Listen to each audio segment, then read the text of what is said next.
Assalamualaikum warahmatullahi wabarakatuh. Sebelumnya, perkenalkan, saya Ananda Triana Alias dengan NIM akhir 201. Saya dari kelas C. Jadi, untuk Zoom kali ini saya akan mempresentasikan terkait implementasi blockchain pada Electronic Medical Record. Sebelumnya, izinkan saya share screen poster yang telah saya buat.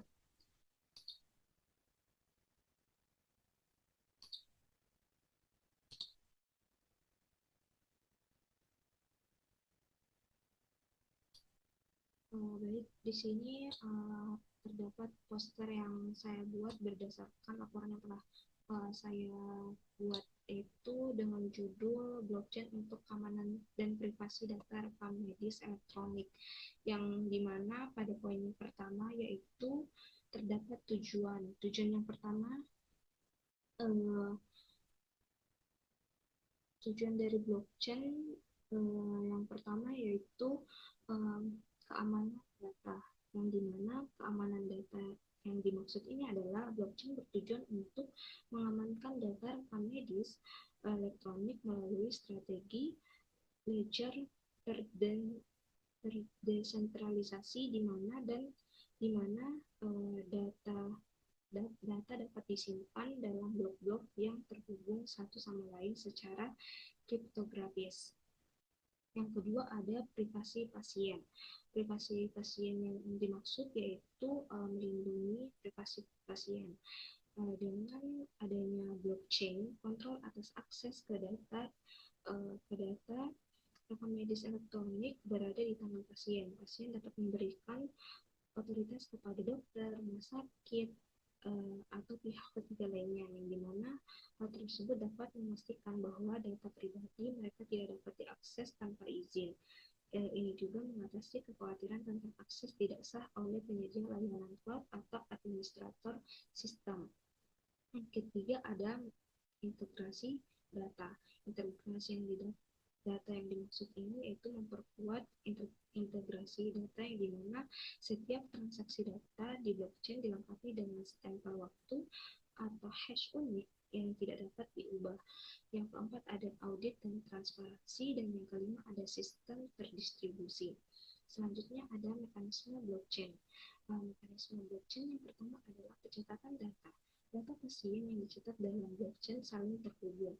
Yang kedua ada enkripsi, yang dimana data dienkripsi untuk keamanan.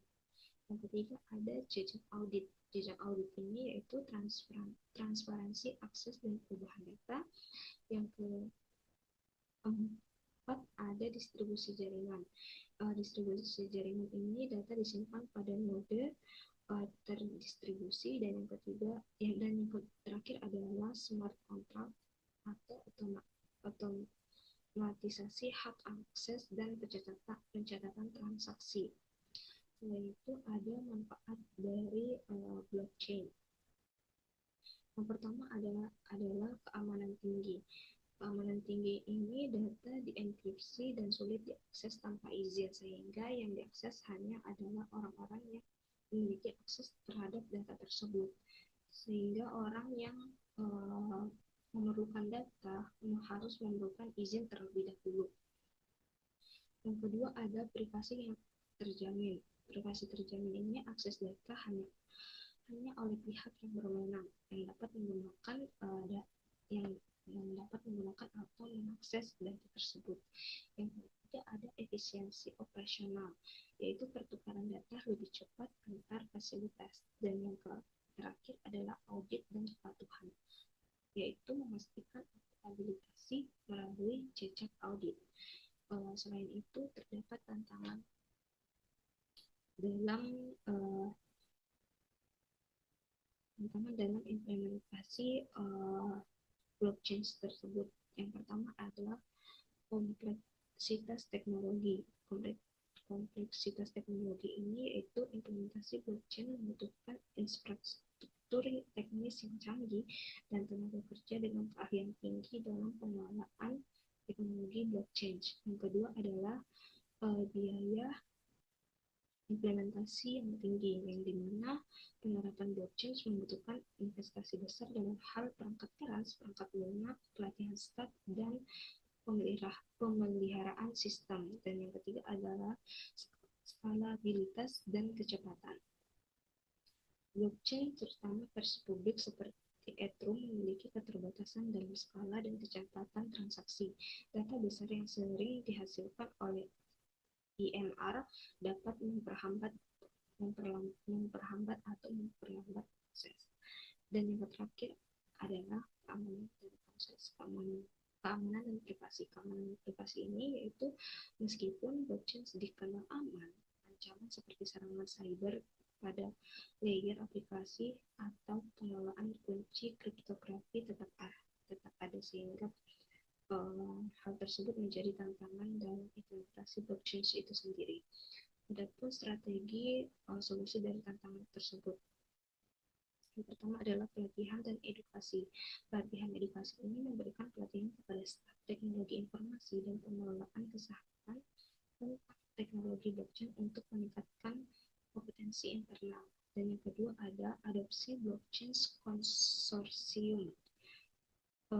Ini menggunakan blockchain privat atau konsorsium untuk meningkatkan efisiensi dan mengurangi risiko terkait dengan blockchain publik. Dan yang ketiga ada integrasi teknologi pendukung. Integrasi teknologi pendukung ini mengintegrasikan teknologi seperti Internet of Things atau Artificial Intelligence atau AI untuk mengoptimalkan pengumpulan dan pengelolaan data pasien. Dan yang terakhir ada kerjasama dengan regulator. Kerjasama dengan regulator ini adalah untuk memastikan bahwa sistem blockchain mematuhi undang-undang dan peraturan terkait privasi data pasien. Mungkin itulah presentasi singkat saya terkait blockchain untuk privasi data rekam medis elektronik. Kurang lebihnya mohon dimaafkan. Wassalamualaikum warahmatullahi wabarakatuh.